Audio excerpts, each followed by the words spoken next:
ABC News Close-Up, Women in Prison. Prisons are supposed to correct and protect. Correct the offender, protect the citizen. Yet when the majority of these women get out of prison, they will commit new crimes, go back to prison. Why? Although it is known that extended solitary confinement can drive people insane, women are still being kept isolated as punishment for rule violations. Why? While tight control and security are constantly being enforced, women often have to be armed for their own protection. Why? The Federal Reformatory for Women at Alderson, West Virginia. The Los Angeles County Jail for Women. The State Reformatory for Women at Marysville, Ohio. With the cooperation of the authorities, ABC News took its cameras into these three institutions. Although they operate on different levels and are set up for different jobs, and although they may look pretty, they all have certain routines, practices, and abuses not apparent on the surface. It is this uniformity which we have edited into a composite picture of women in prison. Women's prisons are often seen as models for prison reform. And tonight we will look at some of the best of women's prisons and ask, what are they like? Do they protect? Do they correct?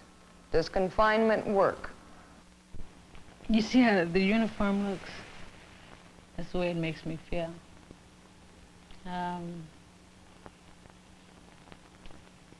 little box or something. You know? They just, like I said, strip you completely from downstairs. Starts downstairs till you get upstairs. They're young. They're more often black or brown. They don't have much money, and they have children they must take care of. These are the women behind bars. Around the country every year, there are about 80,000 of them.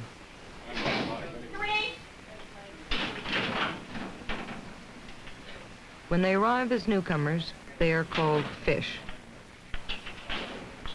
Stand up and face. Open your mouth wide. Just lift your shoes off and show me the bottom of your feet. Okay?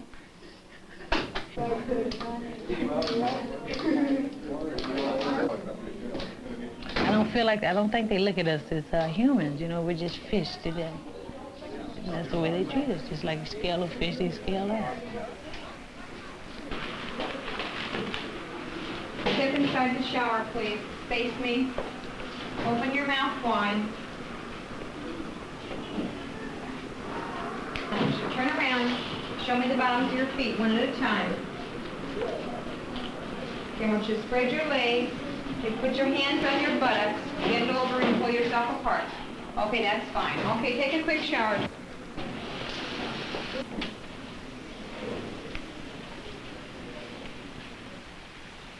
It's cold. Okay, here's your jail clothes.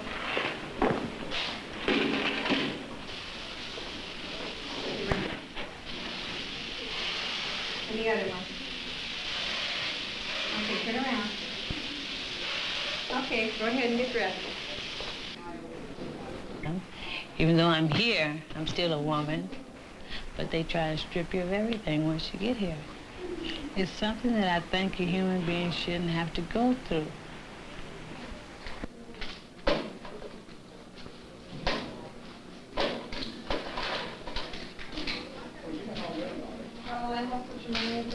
Yes, please. Okay.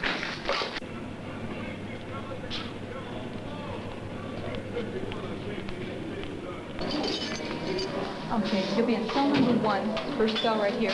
Okay, wait right up here and I'll give you your linen scan.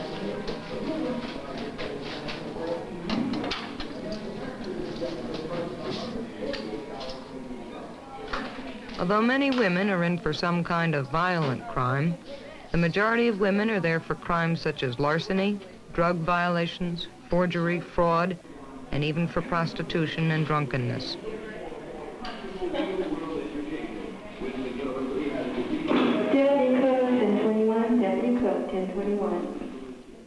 It's like, you know, I know, you know, like society says you have to pay for what you do and all this, Well, I've accepted that because, you know, I'm living this type of life that evidence, you know, eventually I'm going to get busted, so I know I'm going to come to jail. You know, so that's bad enough in itself, being seen and handcuffed, you know, and all this jazz coming, you know. Once you get here, after you go through the process of them finger playing in your hair and digging in your nose and looking in your eyes and ears and, you know, looking up your ass and everything, that takes everything.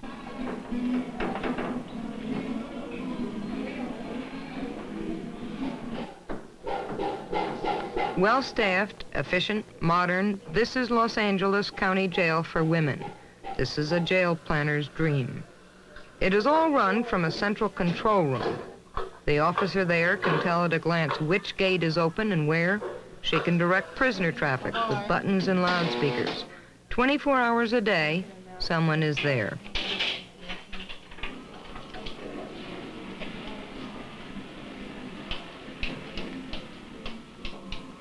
The prisoner's day begins at 5:30. Morning, ladies. It's time to get up. Believe it or not. Deborah Radley, if you need a bag for your property, step up front. Pat Allen, you're going to LCMC this morning at 7:30.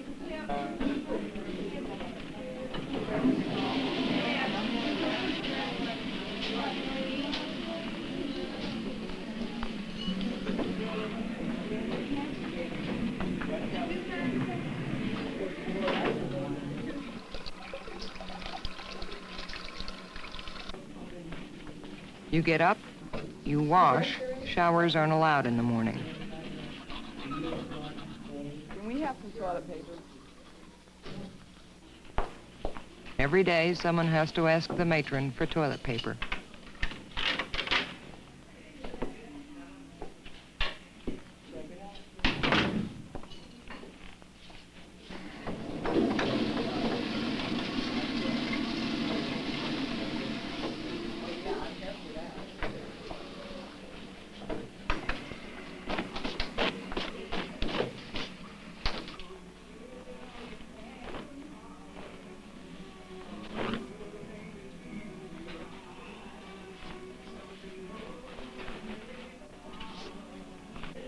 Ruth, get your feet on the floor.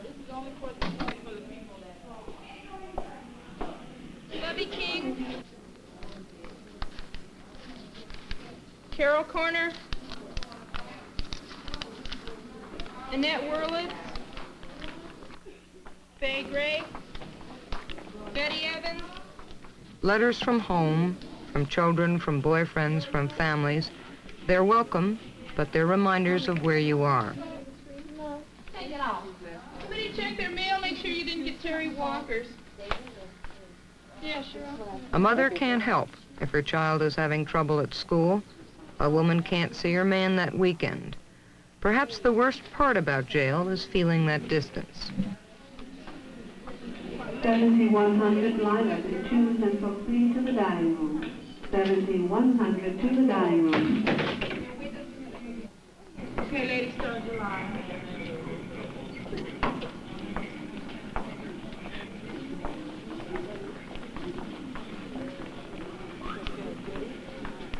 The day has begun. You've gotten up, received your assignments. You will now go to breakfast. Everything has a schedule. Everything has been decided for you.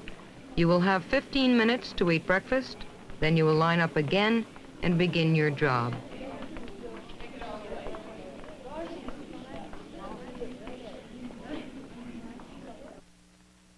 Document. A study done by the Yale Law Journal found that there are fewer job training programs for women than for men. The study found that the average number of job training programs in male prisons is 10.2, while the average number in female prisons is 2.7.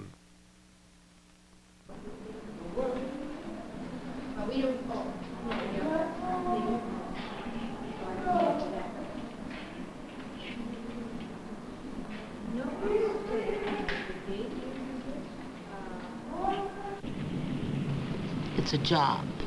It's a J-O-B. They want you to believe it's a position, but it's not.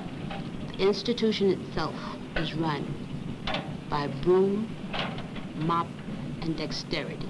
If you don't have the dexterity, you must get the broom or the mop. Is this training for skill?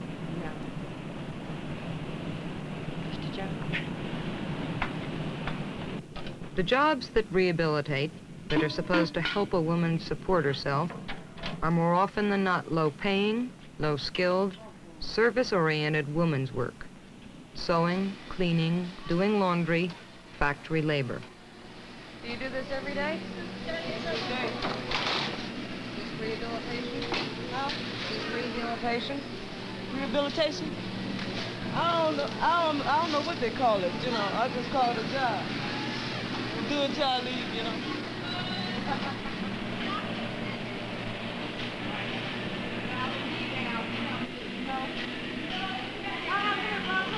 You're cutting, you're sewing, you're clipping, you're hanging, you're folding, whatever the case may be, it's still factory. Many of us have never worked in a factory. Many of us will never work in a factory when we go out.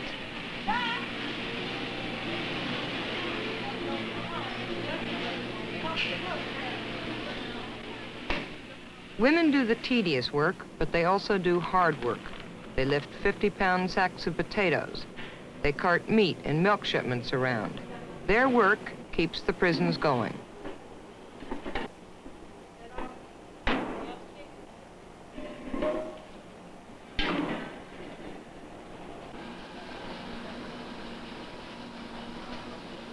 In the morning, ourselves, the three of us get about 1,400 pounds of clothes done before lunch. And that's a lot of clothes, a lot. Much of the work doesn't pay very well. One prison pays as much as $4 a day. Many pay about 5 cents a day. A woman can work 5 days a week, 8 hours a day, and still not make enough to buy a carton of cigarettes. In Los Angeles, the women don't make any money, except for a few lucky ones. They do special jobs, the jobs for the officers. The blouses, you get 5 cents a blouse, and officers' pants and shirts, they pay 8 cents for the pants and 8 cents for the jacket. All the shirts and pants she can iron add up to $5 a week. There is some practical training. High school equivalency degrees are offered, and sometimes computer key punch courses. But still, after 2, maybe 5 years of being locked up, few women leave prison trained for a good job. They don't have anything up here to rehabilitate them, except the school or IBM and this new course they have up there, business office.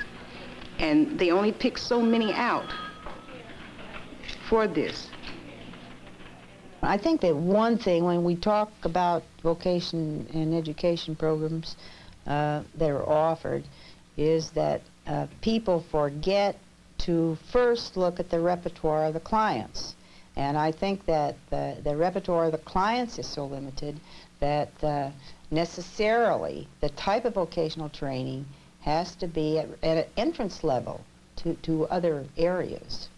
But despite what everybody says, in this society, the expectations for women, while I certainly think they're improving, that I think women are still pretty much expected to be, in the kitchen and at home. In the kitchen and at home. That's how society thinks, so that's what prison does. Ms. Renner? Yeah. Why are the gates down? It's to prevent from the trustees talking to the servers. It's to prevent the inmates talking to the servers as they go through the line. Getting to see the doctor is a daily routine. Some prisons have morning clinics, some jails have sick lines, but between the prisoner and the doctor, there is always the nurse. In Los Angeles, morning line serves 2 purposes: handing out medication and setting up doctor's appointments. I want to see the doctor about, Not today, Jimmy. well, when can I see him? Because I got a bad, what's today? Yes, you may see the doctor, but more often, no, you may not. You have 30 seconds to argue your case. There's no examination. Then you move aside to let the next person try her luck. There is often a shortage, even a severe shortage of medical staff. There is no shortage of pills. They have Miltown, Thorazine, and Milleril. I've been taking medication called Sinequin, and it's supposed to be a nerve medication, but it's just really to try and control your mind. It's more or less keep you walking around like a zombie, because it's the way it did me. You know, like I was so messed up with the Milleril, I have walked into a pole, and I've got a scar up here to prove it. And it didn't even hurt. It didn't even hurt. That's what the officials want. That's what the women want. Take a pill and your stomach doesn't hurt. Take a pill, prison life itself doesn't hurt. Would you tell me what kind of medication you're handing out? Well, there's Sinequin and Valium and Mellaril and Elavil and Equagesics and Librium and Edrofon, Miltown, just a little bit of everything. Most of those names that you mentioned are what kind of, The majority are nerve. They're what Dr. Leslie orders. They're the pills the psychiatrist orders for them. I see. Are most of them tranquilizers? Well, of a sort, yes. I don't It just understand. kind of helps to keep them more relaxed and where you can handle them better. Count time, all inmates prepare for count. Count time, all inmates prepare for count. Count time, all inmates prepare for count. Count time, all inmates prepare for count. One is closing.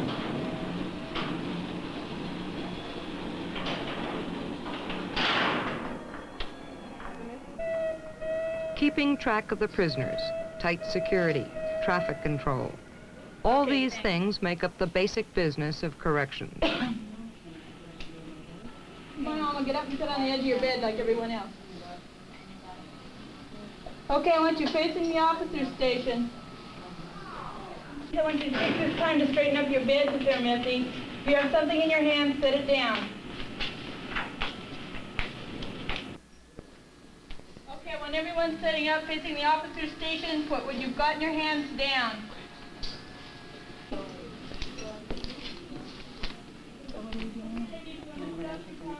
Control. That's the name of the game, where a number is counted, not a person.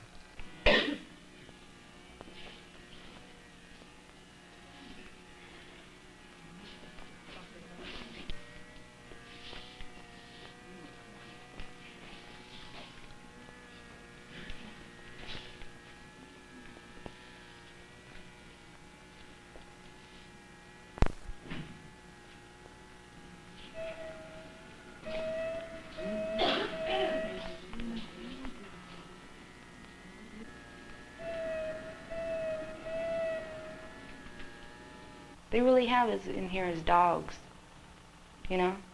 But they're wearing the badges. We're not. So we got to go along with it, you know? They're doing their job just the way they say it, you know? And that's why I say, in a cell, you're a dog to them. They're your master. When they say something, you best bark to it, you know, because... You know, we can talk at the table, but we're not supposed to talk to people next to us, which I wasn't talking to nobody, but I was looking. And she didn't like that, so she put me out of the line, which is embarrassing, you know. And everybody looking and wanting to know, what are you doing there? You know, and I'm sitting up in the day room like some fool by myself, you know. And when she came back, she gave me a little lecture, you know, like a little naughty kid. Don't do that no more. You can't congregate. For instance, Forrest was standing down there talking the other day, laughing, talking. They wanted to know what we were congregating about, like we were going to jump somebody. that sort of thing. Just little petty things that get on your nerves. And if you holler back, you're going to lockup. You don't dare holler back.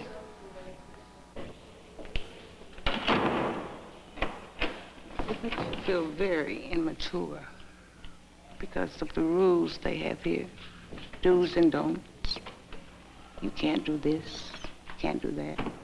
They want you to act like grown, mature women, but yet they treat you like children. You're never right. You can never be right. The women can't go to the potty, as they say. You have to be on the potty list. And you must say, Miss So-and-so, may I have my medication? In the dining room, you're not supposed to sit with another cottage. You have to have a pass to go to school. You have to have a pass to go up in the front. No holding hands, walking down the line. No lollygagging, as they call it. No combing another woman's hair. Physical contact. You can't pluck another woman's eyebrows. You can't stand in another woman's door. You can't accidentally walk in the bathroom on a woman. So they treat you like children, and when you begin to act like children, then they want to lock you up because first thing they'll say, well, that was childish. Don't you think that was rather childish? I've never felt like this before in my life. It makes you feel bitter. They try to take everything away from you, but it only makes you cold inside and builds up a whole lot of hatred. It's just like having a pressure put down on you, that you can't get up off of, and sometimes when you lay down and go to sleep, you wish that you would never wake up the next morning so you wouldn't have to go through the same thing that you went through the day before. If people are treated like children, I think, no question, maybe sometimes they are, but I think at times they behave like children. They don't behave like, whatever a mature adult is. It's possible that you might violate some kind of a minor regulation here, and somebody might have to call it to your attention and scold you for it. But in general, it's not that easy to get into serious trouble. We have rules about behavior in the institution. Insofar as rules are concerned, they're in your packet, and they describe the kinds of behavior for which penalties can be exacted. And they're not very unusual.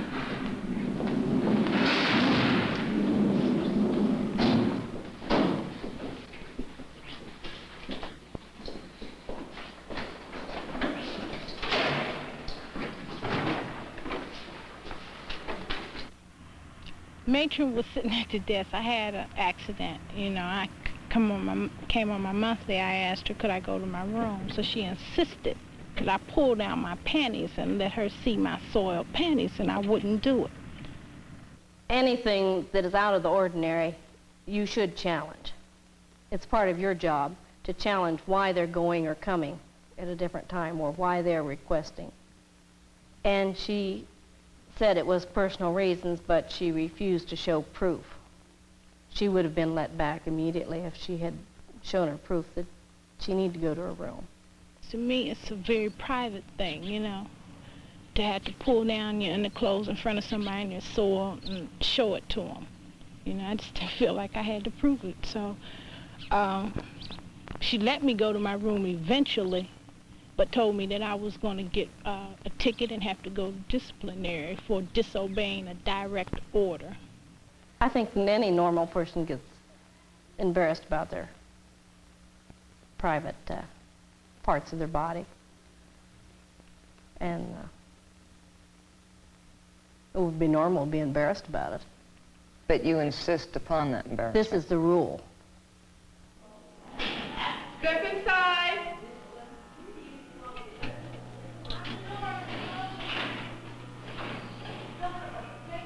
Stand clear, the doors are closing.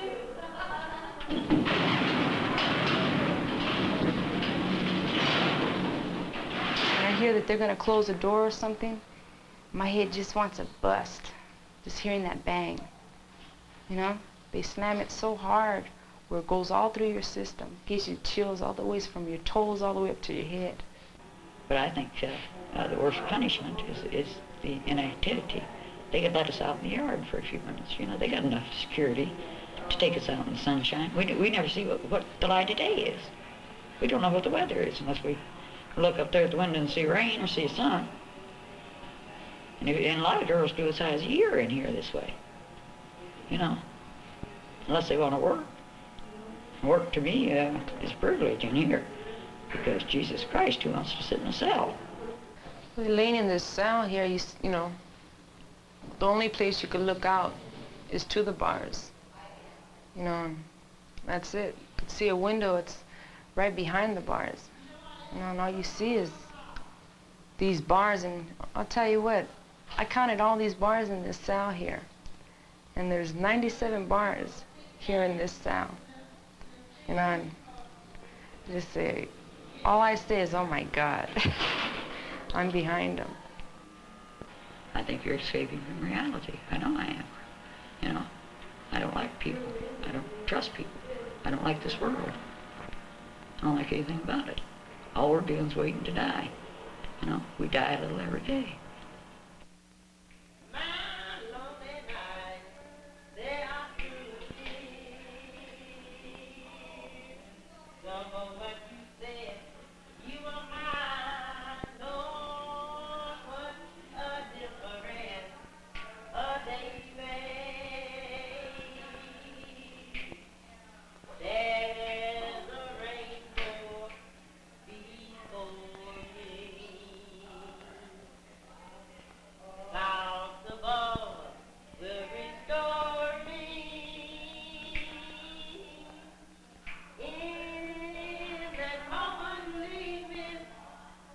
Yeah.